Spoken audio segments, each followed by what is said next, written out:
¿Qué tal, niños? ¿Cómo están? Bienvenidos a un video de repaso para sus exámenes. Soy el profe Oscar de la escuela IMA y este video está dirigido a quinto grado. Vamos a ver un tema de ciencias naturales, bastante sencillo, pero pues hay que repasarlo, ¿verdad? Las mezclas y formas de separarlas. Este tema viene en su libro de texto en las páginas del 89 a la 93. Y para empezar, bueno, vamos a definir qué es una mezcla, ¿verdad? Bueno, una mezcla es o son los materiales compuestos por dos o más sustancias. Nosotros tenemos dos o más sustancias, las juntamos y eso nos va a dar una mezcla. Por ejemplo, si revolvemos agua con sal o agua con azúcar, nos va a dar una mezcla. Si tenemos unas uvas, unas fresas, otro tipo de frutas, las picamos y las echamos a un plato, perdón, vamos a tener un cóctel de frutas. Esa es una mezcla varios compuestos. Eh, Igual en el desayuno, cuando revolvemos el huevo con jamón para hacer unos huevos revueltos, tenemos una mezcla donde tenemos huevo, donde tenemos jamón.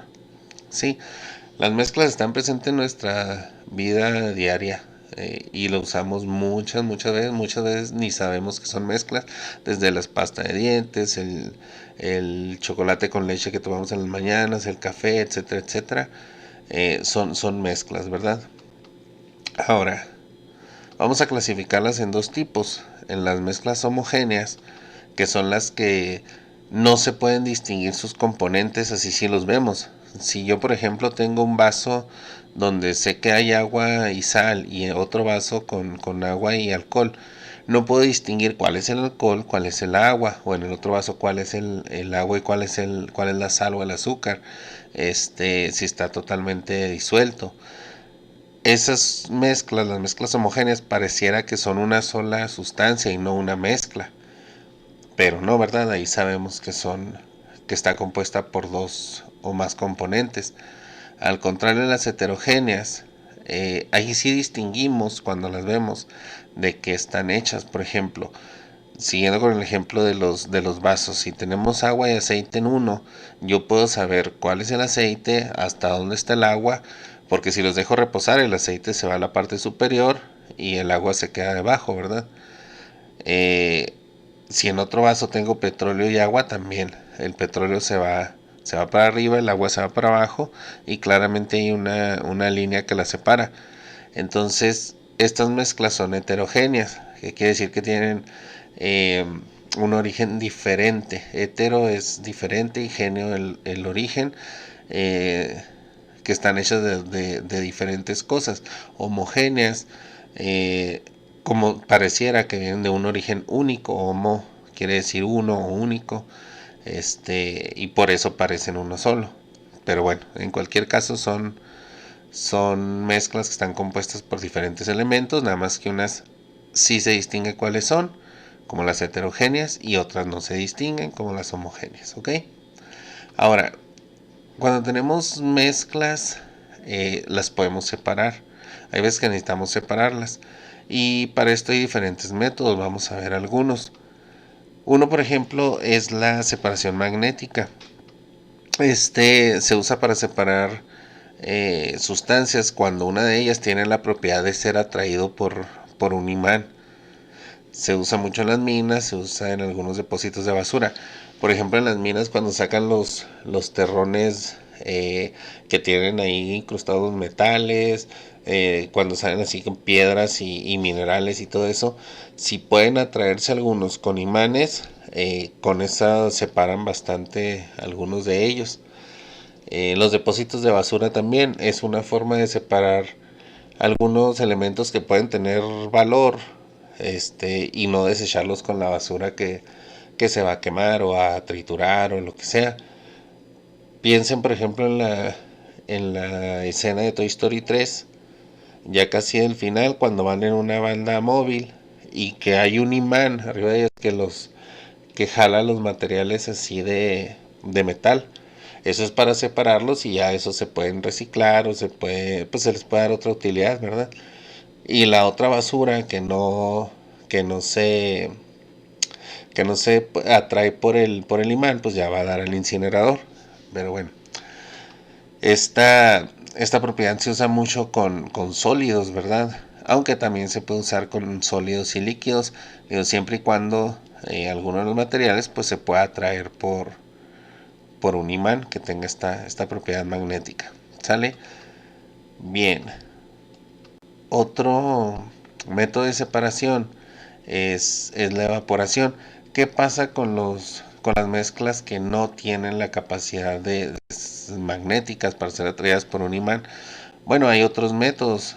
Por ejemplo, en la evaporación vamos a aprovechar ya no la capacidad magnética, sino el punto de ebullición de una de las sustancias. Vamos a ver por medio de la temperatura hasta cuándo se evapora para dejar una sustancia en el recipiente y otra que se evapore. ¿Cómo se hace esto? Bueno, calentamos la mezcla hasta el punto de ebullición de un componente. Por ejemplo, tenemos agua con sal. Calentamos el agua y el agua se va a evaporar y se va a quedar ahí en el sartén donde lo estemos calentando. Se va a quedar la sal.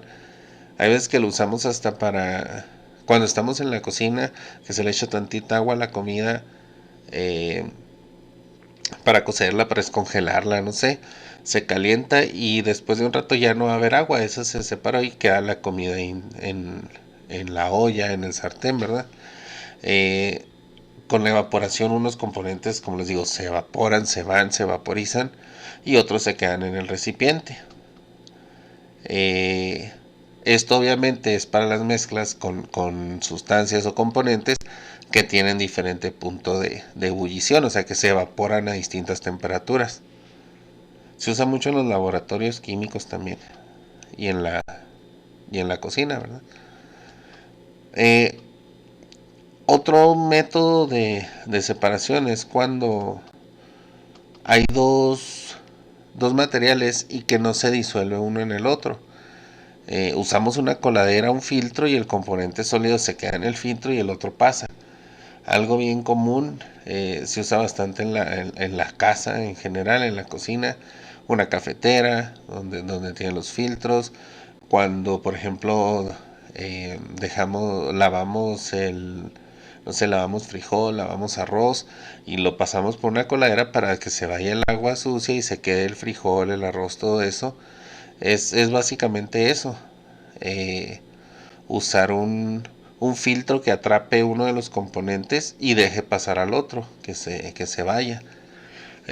Incluso, por ejemplo, en la construcción, con las cribas, cuando echan la pala con tierra y grava o piedras, para que atrape las piedras y vaya pasando la pura tierrita y quede una arena finita para la construcción, ¿verdad? Entonces, sencillo, la filtración es básicamente usar un filtro para que atrape un componente y deje pasar al otro. Sí. Y por último vamos a ver uno donde ya necesitamos instrumentos más especializados. En este caso necesitamos un embudo de separación. En ese embudo nos sirve para poner la mezcla y que uno de los materiales después de un reposo se vaya a la parte superior y otro a la parte inferior, y por medio de una llavecita vamos a abrir paso para que caiga uno de ellos. En este caso, por ejemplo, aquí miren, tenemos aceite y tenemos agua. Después de dejarlos reposar un rato, se nota aquí la línea donde termina el agua y empieza el aceite. Y aquí con esta llavecita, en este embudo, podemos abrirla para que vaya cayendo el agua, por ejemplo, hasta que llegue a la línea y que quede en el embudo puro aceite y ya lo separamos del agua. ¿Sí? Esto también es bastante común en laboratorios. Entonces es otra forma de separar algunos tipos de mezclas. ¿Cuál es el mejor? Pues depende de lo que queremos separar, ¿verdad? Eh, algunos materiales con la separación magnética nos sirve bastante, otros que no tienen esa propiedad pues no nos sirve para nada, entonces necesitaríamos usar algún otro. Entonces no es que haya uno que sea mejor o que uno sea peor, no, todos depende de los materiales o las mezclas que queramos separar. ¿Sale? Bien, espero que les sirva este video de repaso. Recuerden que aunque ya, ya no se nota mucho, pero si bajamos la guardia podemos regresar a donde mismo. Entonces hay que cuidarnos. Si estamos enfermos hay que cuidar a los demás. Usemos cubreboca. Y pórtense bien. Sale. Que les vaya muy bien su examen. Nos vemos. Bye.